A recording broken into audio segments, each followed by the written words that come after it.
What's up, guys? It's your host, Spartanic Arts DXD, back with another high school DXD related video, and today we have What If Issei Was Broken, Part 7. If you guys want to know exactly when I upload / my upload schedule, once again, click the little blue button right next to the subscribe button, or click the first link in the premiere, or the first link in the description, or the first link in the comment section. It'll be there, spammed up, because I know some of you definitely want to know what I upload, because I get asked that question almost every single video.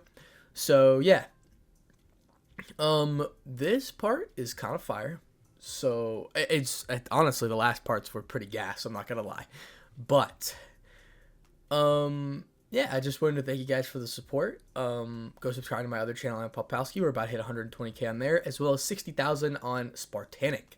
So without any further intrusions, ladies and gentlemen, let's go ahead and thank my balance breakers / Juggernaut Drive members: Aunt Lewis, Lachlan Yates, VR Wolf, Refeek135, Dark Phoenix, ZK2000, The Ghost of the Uchiha, Jordan Pachow, The Black Dragon Emperor, Nate Ammo, Rob the King, Native Dark Wolf, Ren the Reaper. Thank you so much for becoming a balance breaker / a Juggernaut Drive member. I cannot thank you guys enough.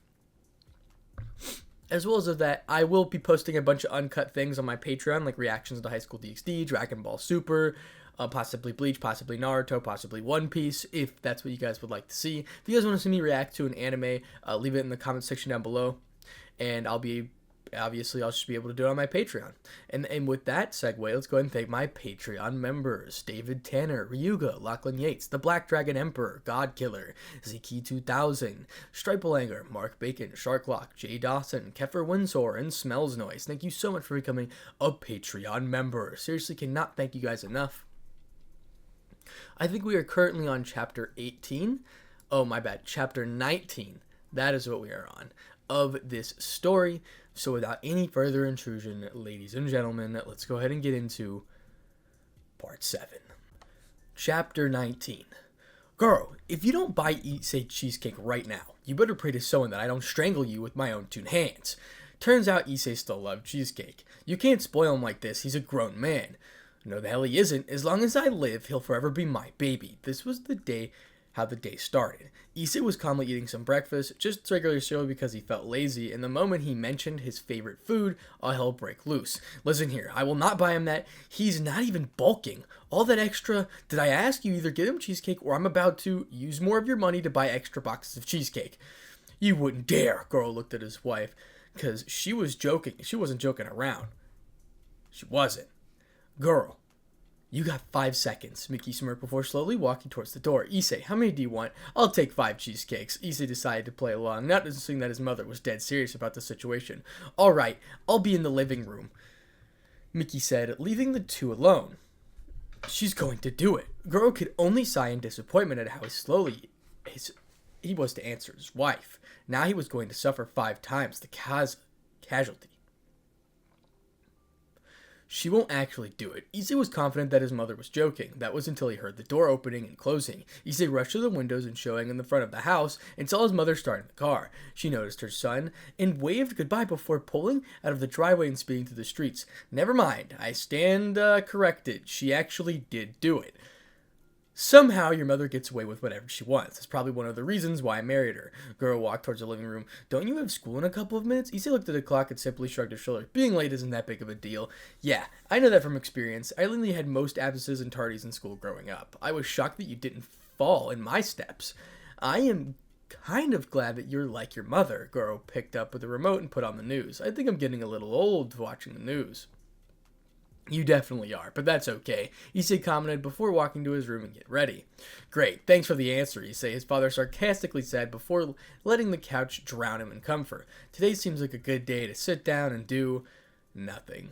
While Issei was getting ready for school, on the other side of the spectrum, another group was getting ready for their next mission. Rainier, sitting down on her little throne that she made spreading her wings, looking down on her subordinates, raised her hand and threw a light spear onto one of the priests. Blood scattered everywhere, with organs following suit.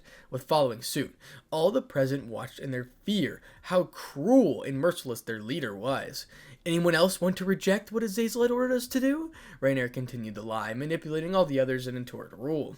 The reason why it was so easy for her to do it was because the higher-ups wouldn't never listen to their calls. They were busy, as they would say, doing other things like paperwork or researching about potential ways of getting the fallen angels more powerful. If anyone wants to, line up and get prepared with a battle to the death with me.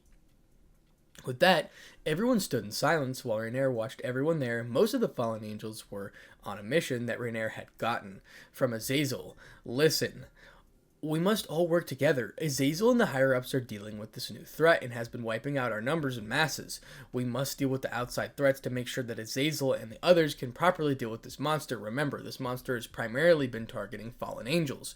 Rainier was still growing her numbers. While she did that, she would train frequently and maintain her power over the stolen sacred gear. You all are dismissed. With that, they all rushed out of the building. The place that they remained in was a random forest with multiple trapdoors. They hoped that they would be able to stay safe from the serial killer in the supernatural world.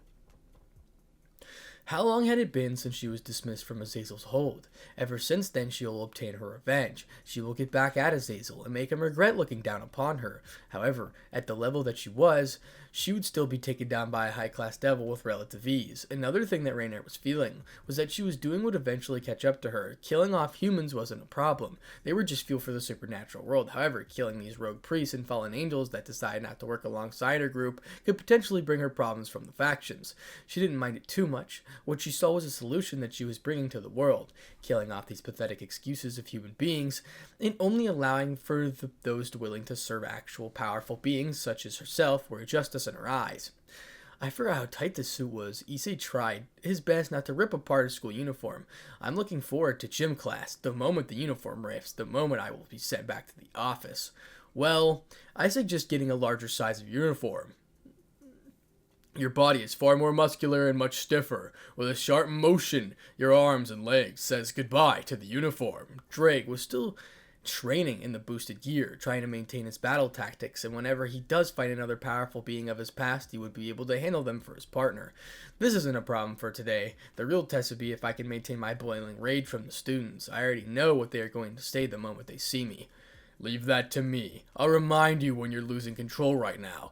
We want to stay away from these devils and maintain our distance from the other factions. Ddraig and Issei already discussing the plans on fooling the devils. Currently, the only devils that reside in the territory would be the high-class devils, and they didn't have much insight on how to sense their power. Draig's master control over the boosted gear, and Issei's power would easily be able to create an illusion that Issei is just a regular human that went sightseeing around the world. Issei, honey, I'm finally back from the store. His mother's voice was heard from downstairs. I even got some candy to celebrate. Honey, her son has gone to school. Going late to school isn't a problem, right, girl? His mother spoke with a very sincere tone, but her husband knew very well not to anger his wife. It would only cause more problems for him. His mother was the best. Issei walked down the stairs with his bag on his shoulders. All right, I wouldn't mind taking a cheesecake with me. I'll eat the cake on the way there. Grabbing one of the boxes, Issei said his goodbyes and left the house. He didn't want to cause a fight between the two again, like in the morning, because his father would be walking away with 2 losses against his mother.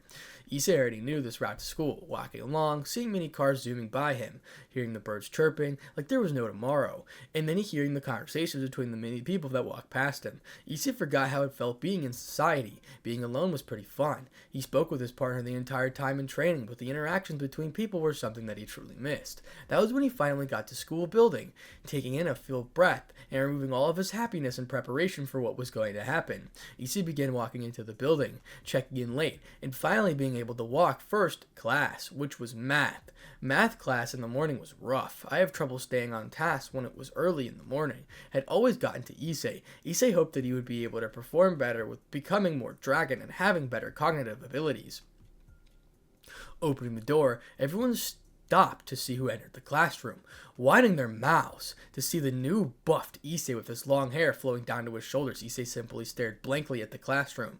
Even the teacher was shocked in seeing Issei, especially the changes. Hyoto, is that you? Yeah, that was all he said before walking to his seat. The murmurs already began, and the people began giving him the eyes of disgust. Looking around to see the looks, they hated him. To think that he was oblivious to the amount of hate he would receive from the others, all this just because he was true to his nature while others covered theirs. These were the stares that Issei was reminded of when he changed. He was hated, and these stares were already angering him to another level. His perversion for women was voided, replaced by his hatred for everyone. Now, he was seeing the truth. What? Issei was looking around the room. Is there a problem? Staring intently at all those that were staring at him in disgust. If there is, get up and do something about it. I'm standing here right now. He wasn't going to take anyone's shit anymore. He didn't see anyone in this room as friends or anyone that he cared about. He would easily wipe them out of existence if he was forced to do so.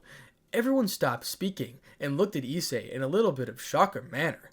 This was the first time they had seen Issei this mad before. Finally seeing as though the entire class had finally stopped speaking ill about him, Issei sat down at his desk and stared at the teacher. What did I miss? And that is the end of chapter 19. Now we'll be continuing to chapter 20.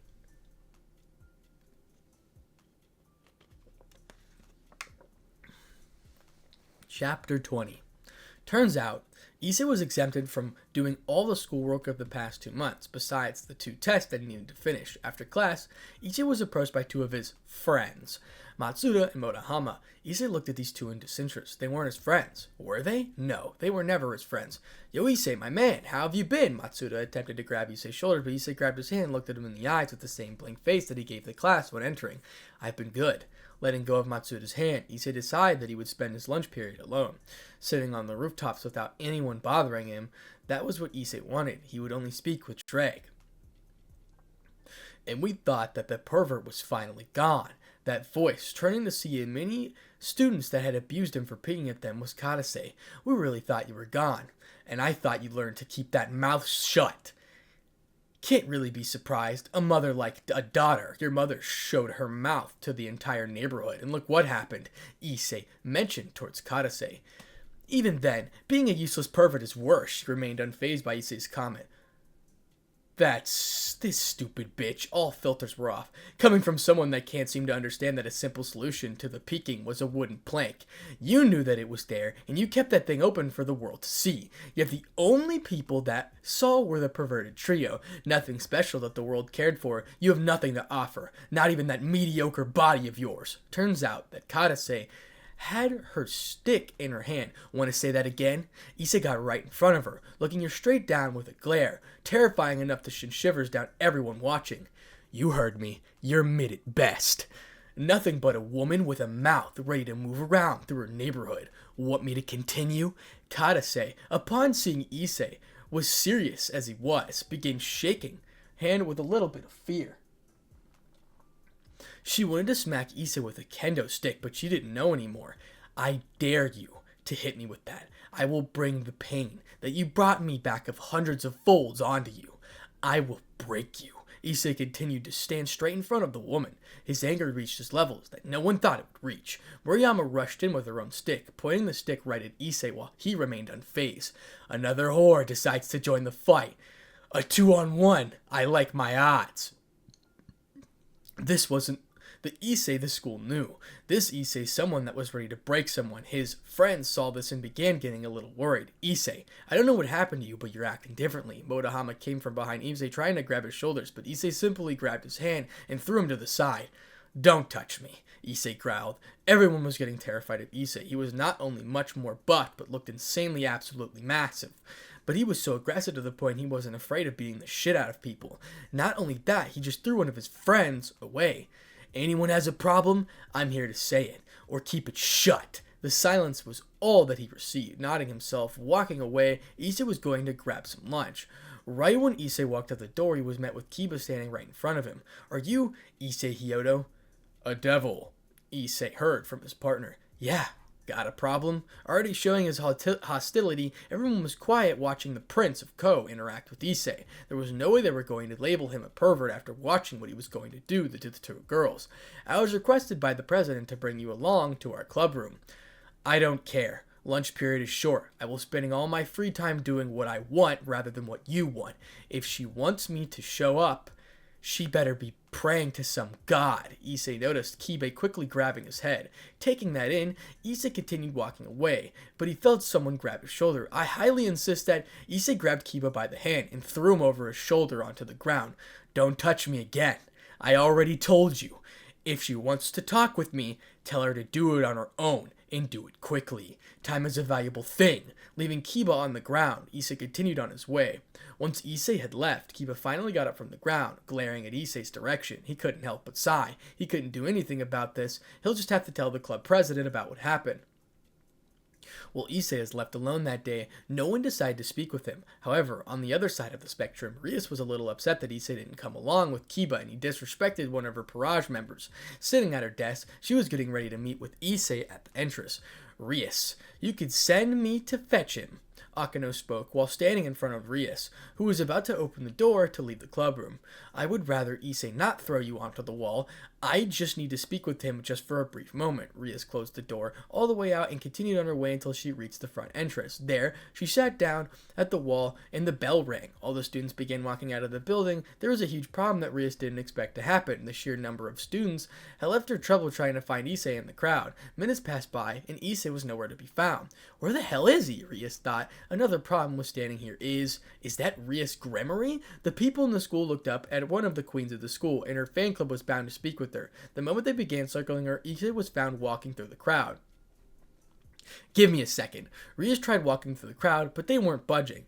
They couldn't. The people were walking right behind them, next to them, and in front of them. It was impossible to walk away.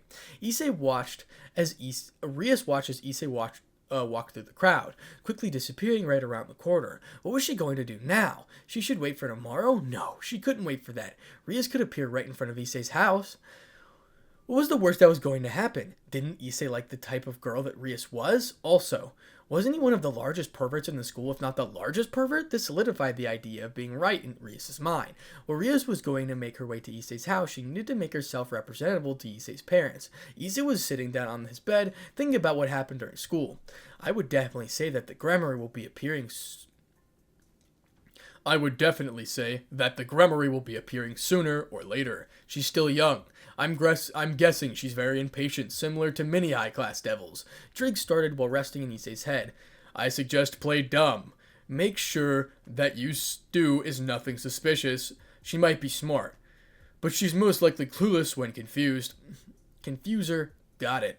Issei was looking down at his arm, burned to the flames above the ancient dragon. He frowned upon seeing the burn mark. It definitely did worry his mother. He had hoped that he didn't have any markings that indicated his training was lethal. I don't know why the Satans had let their little siblings roam through the human world. It doesn't make sense. The chances of something lethal appearing and snatching them are higher than anywhere else. Plus, it would take time for the Satans to appear to save them. Wait, why do I sense someone approaching my house? Walking towards his door, looking down, Issei saw Rias Gremory in all her glory standing in front of his house. Breathing heavily and composing herself to enter. Running down the stairs, appearing right in front of the door, he didn't need his parents to know that he was speaking with someone, especially when they weren't important to him. Right when he heard a knock at the door, Issei waited for a little to make it less suspicious and whipped open the door. Staring directly at the eyes of Rias, he kept his emotionless facade. What do you want? Well, that's a nice way of introducing yourself to someone. It is. You must have already known who I am when you showed up at my house. How the hell did you even get my address? School book, the classic excuse. School book, okay. Now back to what I was saying. What the hell do you want? Issei wasn't going to deal with Rias right now. He did not want his mother and father to know he was speaking with someone right now. The less that Rias knew of his connection with his parents, the less of a chance there will be his parents being used against him. He doesn't trust anyone. Never will he trust anyone. Well, I was wondering how you survived your trip with the fallen angel that you dated. Expecting Issei to begin panicking from being called out, Ria's smile quickly turned to a frown when Issei's face remained stoic. What? What the hell are you even talking about? I think I should sit down and you got 2 minutes out here. Speak or leave this topic, Issei interrupted and demanded. Listen, you came to my house, talked up my breakup, and she left me brokenhearted, reminding me of that moment.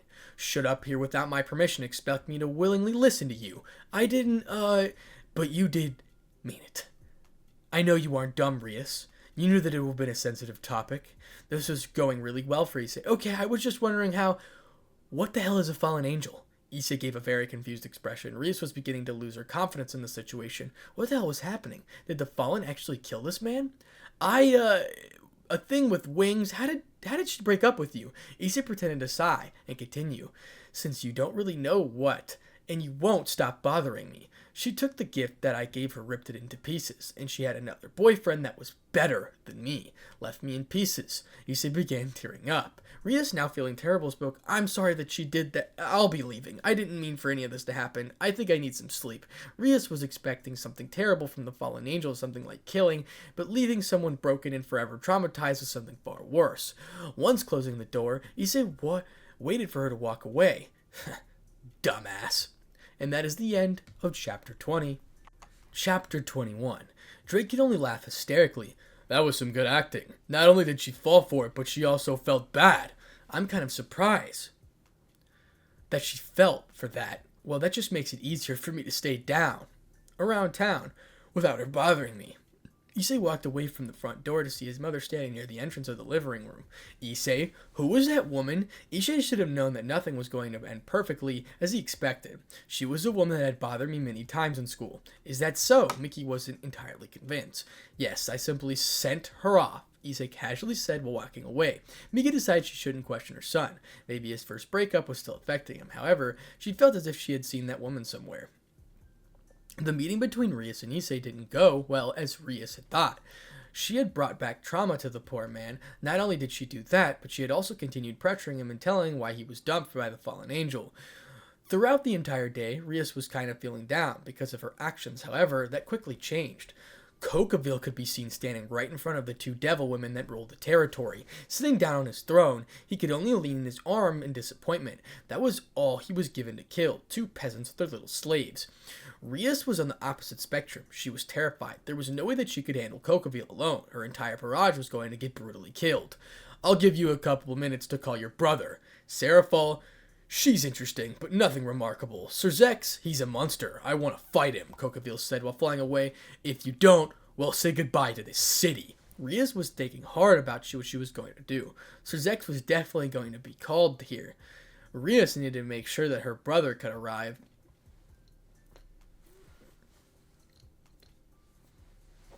Turning to her barrage, listen, everyone, I need you all to work with me. We will need to fight against Kokaville. If we don't, not only will we die here, but the people in this land will die. Rias, there is no way that we'll be able to handle a Katre class being. Sona added in, we don't have a choice. We have to make sure that we have to prevent a great war from happening and make sure that nobody in this land dies. Not only for our life, but the danger that people around as well. Rias began walking forward. We will stand beside you, Akano declared, while walking towards Rias. Where you go, we follow, Konoko and Kiba simply nodded. They didn't know what they were heading into, neither did Rias or Sona. They have never seen a battle against a Katre level being. While Kokaville was getting ready to fight against the peasants of the three factions, Issei had already sensed the power signatures. No matter where I go, power follows. Issei stood on a large hill outside of town, watching the events with the enhanced eyesight. He could see everything that was happening. Rias was going to get ripped apart. That was all he could think. You don't think they could handle Kokaville at all? Ddraig questioned. Ddraig, you joking? Have some faith in them. I don't. Because I know I'll have an end to this. I'll know I'll have to end this. Issei yawned afterward, stretching his body, going to watch the show. He wanted to make sure that no one would be able to see him when he launches his attack. After a while, the fight as usual, Rias and her Parage, plus the Holy Women were getting dominated, getting laughed at by the Katre, but they still tried to stay strong. Kokaville was feeling a sense of euphoria, as everything had planned was coming together so smoothly. His meticulously crafted plan had brought Rias Gremory and her Parage right to him, and they were currently engaged in a ferocious battle that against his henchmen and the monstrous Sybaris that he had summoned. But that wasn't all. To Kokaville's delight, he had managed to draw attention of not just one, but two holy women that were now fighting alongside Rias and her group. Their presence only added to the chaos and danger that the situation of their divine abilities were forced to be reckoned with.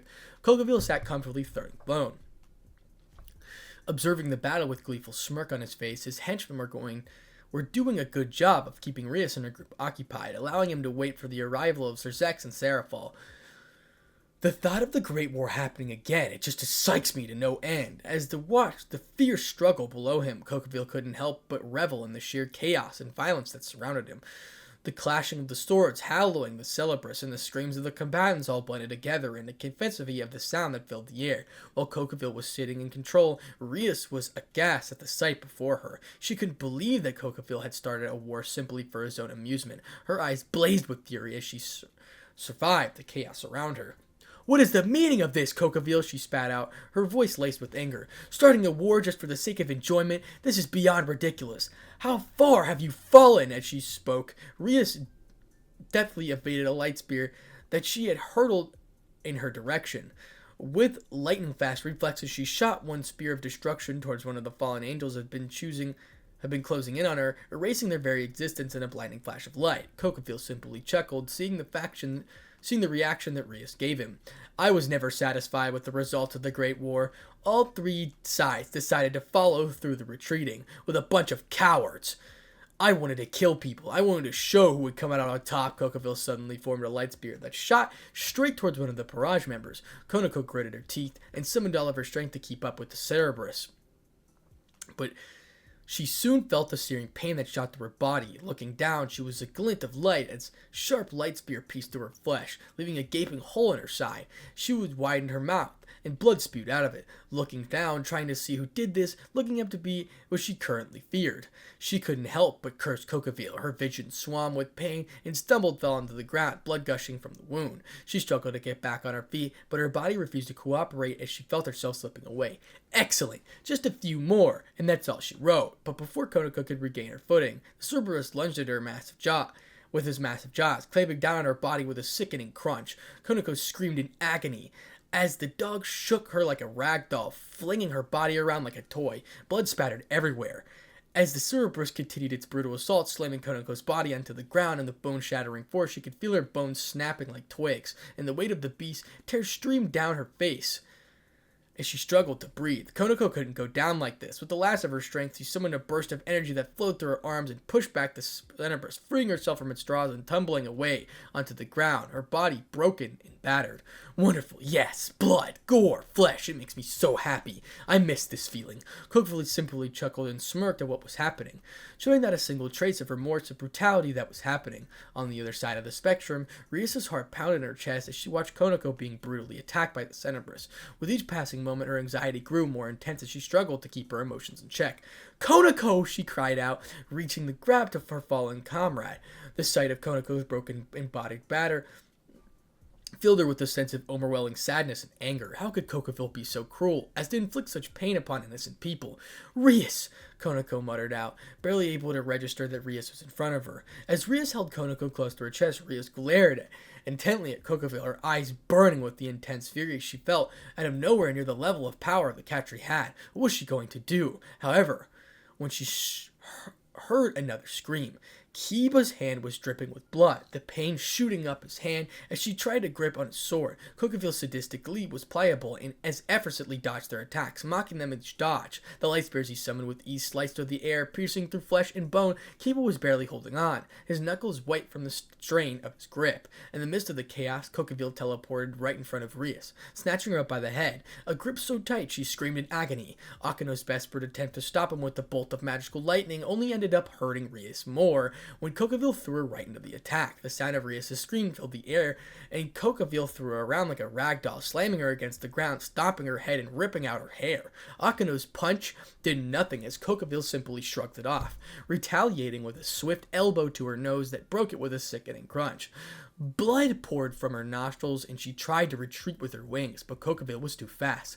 "No one leaves the slaughterhouse, not alive." Upon hearing that, Akino began panicking, but it was too late. He grabbed her by the wings, tearing through the flesh of his fingers, and flung her across the battlefield. Akino's vision blurred, as intense pain consumed her senses, making it difficult for her to focus.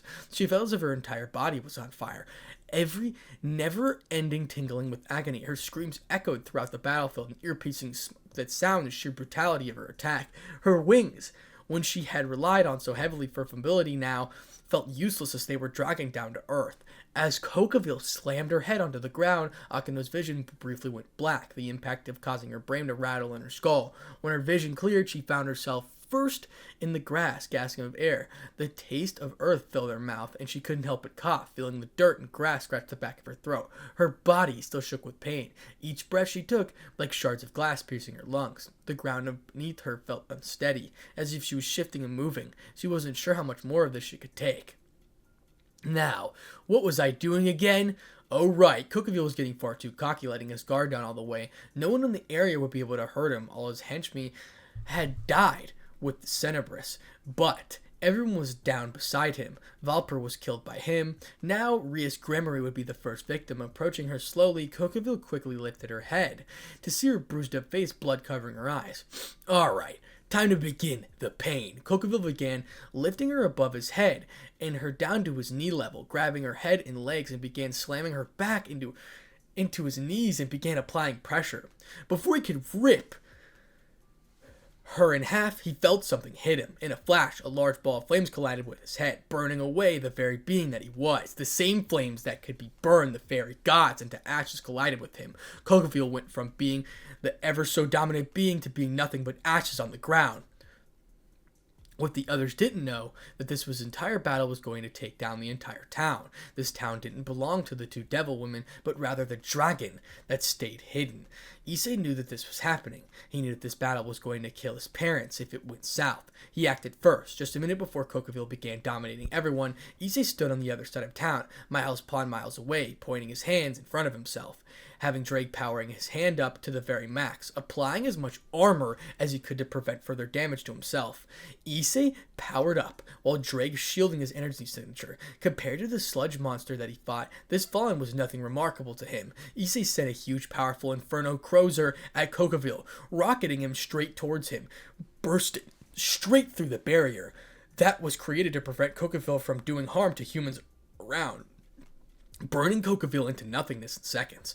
Issei sighed in relief before disappearing into the darkness. Just like that, another one bites the dust. And that is the end of chapter 21. Volley swiftly raced towards the origin of the shot. We're starting with chapter 22. His senses alert and his curiosity piqued. However, he reached the area with a powerful energy signature.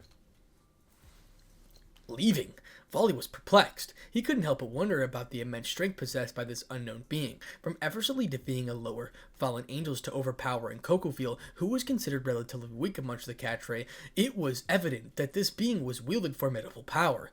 Albion, speaking through Volley's wings, conveyed his unease at the hint of nervousness in his voice. Volley, whatever you do, do not approach that being unless I explicitly tell you to. Volley noticed that it was rare for Albion to exhibit such concern for his safety. The question lingered in Volley's mind. Who was this being? Even made Albion slightly apprehensive. Albion, who was that?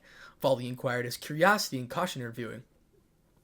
I know it's unwise to disclose this information, but those were the flames of Ddraig, Albion confessed. Volley was no stranger to the name Ddraig, but he couldn't fathom why those flames would instill fear. While Ddraig possessed considerable power, the flames themselves seemed ordinary.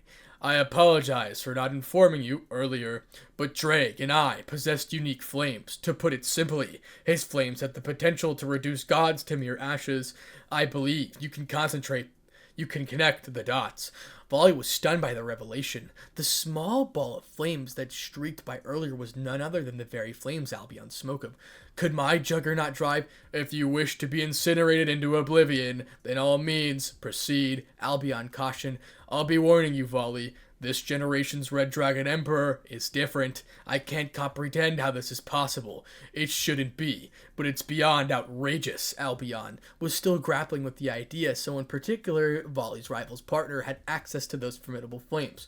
Do we inform Azazel about this? Volley asked, contemplating the gravity of the situation.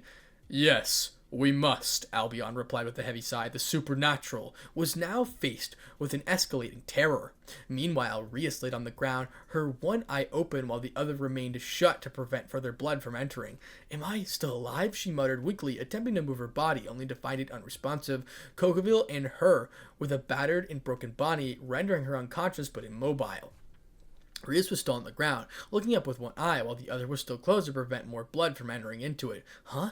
Am I still alive? She tried to move her body, but it wasn't going to move. Kokaville had basically totaled her body, leaving her into a conscious mind that couldn't move. The only thing that she could do was realize that she was saved by a small ball of flames that incinerated Kokaville into ashes. That person is my hero. I must know who it was and thank them. Ddraig had arrived with reinforcements, only to see the legendary three-headed dog in a corner, terrified, approaching the battlefield with a pile of ashes near Rias. Rias' entire barrage was quickly sent to medical attention immediately, and Ddraig could only clench his fist in anger, seeing how his broken sister laying on the ground. Grafia could see shedding tears and seeing the disaster that occurred. Ddraig only could sigh. Seeing that only three-headed dog was here, Ddraig knew that Hades was involved. It was time for him to make a visit with that specific underworld deity. However, with Azazel, upon hearing things from Volley, he could only hold off his head in frustration. The Red Dragon Emperor is a monster. For him to unlock the flames of Ddraig, never I have ever had a host unlocking that ability. It has been a couple of months since I last saw him. Even dead, he could barely handle middle-class beings. Was it because he turned into a dragon and having a sacred gear, combined with his aura being unlocked? Volley would be no match for him. Those flames are too much. Azazel couldn't understand. What if he goes berserk? What if he goes against the principles of peace? I won't be able to handle him. I will definitely need Ddraig to be involved. Sitting down and finally grabbing the entire bottle of whiskey that he placed next to him and chugging it, Azazel began drowning in complaints when he received the other faction leaders. The amount of shit that he needed to deal with was absurd. Let him have a break for once. While Azazel was sitting down thinking to himself, the Gremmeries were suffering the worst. Blood. It was everywhere, staining the ground, casting a dark shadow over the battlefield. Limbs. They hung lifelessly, served by the brutal force of battle. The sun shone down upon the chaotic scene, its pale, illuminating the carnage. Amidst the chaos, there stood Rias Grimory, her heart pounding with fear and sorrow. She watched in horror as one of her friends, comrades, and even her family fell before the overwhelming power of their opponent. Desperation filled as she fought against the waves of despair and threatened to consume her. The face of her enemy haunted her, its malevolent presence lingering in her mind. Questions tormented her. Why was he here? Why couldn't she find respite for this nightmare? Why must this grim reality be the truth? In her dream, a light spear materialized, spiraling through an air before piercing her body, merciless as precision. Pain seared through her, and she could feel almost the warmth of her own blood trailing behind the deadly weapon. With the final gasp, her body succumbed to the wounds, and her lifeless form crumpled to the ground. Rias abruptly awakened, drenched in sweat, her senses gradually adjusting the bright lights overhead. As she attempted to move, she discovered the body and casted bandages, the remnants of her devastating injuries. A dull catch spread through her being, and even the slightest motion was sent in the agony coursing through her. Her memories were a jumble, fragmented and reclusive. The last recollection she could grasp was the one-sided battle with Kokaville. His power guarded a brink of the deck with his seconds. Flashes of Konako lying in a pool of blood and Akino's torn wings flashed through her mind. She vaguely recalled a figure in black armor coming to the aid, turning the tide of battle. As her thoughts cleared, Rias became acutely aware of her own vulnerability.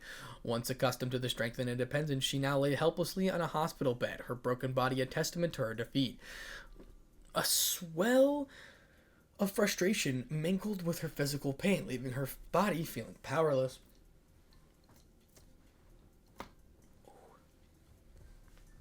However, fear crept into her consciousness. What if Kokaville returned? What if he sought to finish what he started, to snuff out her life once and for all? Rias knew this vast disparity in her power. She was no match for him. In the face of such uncertainty, doubt plagued her. Mistress Grimory, please try to remain calm. You're safe now. A nurse gently reassured her, noticing the signs of panic on Rias' face. She encouraged Rias to focus upon positive thoughts, to believe in her own safety and survival. Summoning her strength, Rias gradually found solace in the memories of the enigmatic figure who saved her barrage. This mysterious individual triumphed over Kokaville, becoming their savior in a time of despair. Gratitude swelled within Rias, eclipsing her anxiety. She yearned for his presence, longing to express her heartfelt appreciation. The throughout having him as a guardian or even a friend filled her with a sense of security she hadn't before. As Rias lay in her hospital bed, contemplating the events that had transpired, the sound of the door opening her fear. She turned to her head, eyes alighting upon her brother, Ddraig. Entering the room, concern and relief mingled his expression as he hurried over to her. Sir, Rias, are you all right? He inquired, the voice betraying his deep worry. With a weak nod, Rias managed to smile. She was grateful to see her brother, knowing that his presence alone brought the measure of comfort and assurance. Ddraig settled into a seat beside her, Taking in her hands, his voice was filled with genuine remorse as he spoke. "I'm so sorry this has happened to you. I wish I could have protected you." Squeezing his hand in response, Rias felt a surge of affection from her brother. Despite his fearsome reputation as a devil, he remained a caring and devoted sibling, always looking out for her well-being. "It's all right. At least Cocaville has been defeated," Rias murmured, trying to inject a hopeful note for this conversation. Her brother's gaze turned contemplative, his words laced with curiosity. "Speaking of Cocaville, who saved you?" Rias nodded, a glimmer of excitement dancing in her eyes. "I don't know who it was, but the only thing that I remember seeing was a small ball of flame incinerating Cocaville. You wish me to meet him, don't you?" Sir Zex discerned, understanding his sister's yearning. Rias's voice brimmed in determination. She replied, "Yes, I want to express my gratitude to him properly. He saved my Marege and he saved me." Sir Zex nodded, acknowledging the newfound admiration and gratitude Rias held for the mysterious savior. With a smile, he bid her farewell, promising that their parents would soon visit. As he left the room, he made a mental note to find any information that it could about that man. In her hospital bed, Rias closed her eyes, picturing the faceless hero in her mind. She couldn't help but hope for the chance to meet him, to offer her thanks, perhaps even a steadfast ally in a turbulent world she inhabited. While Rias was beginning to calm down from the absolute massacre that happened to her Parage, Issei could be seen sitting down on the same hill that he sniped Cocaville. "What should I do? What should I do? Training is getting a little boring. What should I do?" "Are you just going to continue saying that?" Issei stopped for a second. "What should I do, partner?" "I don't know, eat some ice cream or something." Ddraig couldn't handle hearing his partner say the same thing over. "Ddraig, what should I do to get stronger?" "You said it. I would get decimated by the higher-ups in the supernatural world." "I knew this was going to be asked. Partner, I want you to think this through. Currently, all the power you have been using, the ones with special abilities, are from me. I am a dragon that has awakened his aura, which allowed me to use these abilities. Partner, you have awakened your aura, and the power and the desire are completely different from my own. My power decided domination. Your power desires brutality, vengeance, and annihilation. What if you train the way of obtaining your own abilities? If you could use those abilities and combine them with the boosted gears abilities, then who knows how powerful you'll become." Issei thought about before asking, if that's true, would I be able to obtain my own flames that could kill the very gods? "The field has been opened. Anything can happen. This power, is it yours to change your liking?" Ddraig was glad that he finally broke Issei out of his trance. While Ddraig was glad of that, Issei began thinking about what his partner was saying, his own ability. What could that be? And that is the end of chapter 22. And that is where we're going to stop for now. Man, did this story get, just absolutely gas, man. This was a very, very fun, very fun chapter to read for me. If you can, go support the author, because I definitely want more of this story. It's very entertaining for me to read. I really do appreciate all the support once again. This story is an absolute banger for me right now. I really do appreciate it. I've had a couple people suggest me some stories. Like Lachlan Yates, I did see your email. And I will be, I didn't respond to everybody's email, but don't worry, I do read them. I just have a ton of them coming in, and it's hard for me to respond to everything, etc. Like business, sponsors, things like that. You guys get the point, etc. I'm not going to sit there and harbor you with the details. If it'd be at all possible, if we could hit 300 to 400 likes to this video, this was such an absolute banger, dude. I couldn't even, this was just a fun read. This was a really good chapter, and I'm excited to read the rest of the story just because of this. So, honestly, this should have been called What If Issei Was Solo, but since I already did that title, I just called it What If Issei Was Broken, because it kind of matches the same criteria. So, thank you so much for the support, ladies and gentlemen. Once again, 300 to 400 likes would be absolutely amazing. Yeah, I hope you guys did enjoy the story, because damn, I enjoyed reading this one. So, yeah, if you guys want to suggest me more things, once again, my email is down in the description below. If you guys want to know when I upload, first link in the description, first link in the premiere, first link in the comment section. You get the point, etc. Thank you so much. I know I keep saying that. I say it every time. Thank you so much for the support, ladies and gentlemen. Without any further intrusions, Spartanic Arts, DXD, out.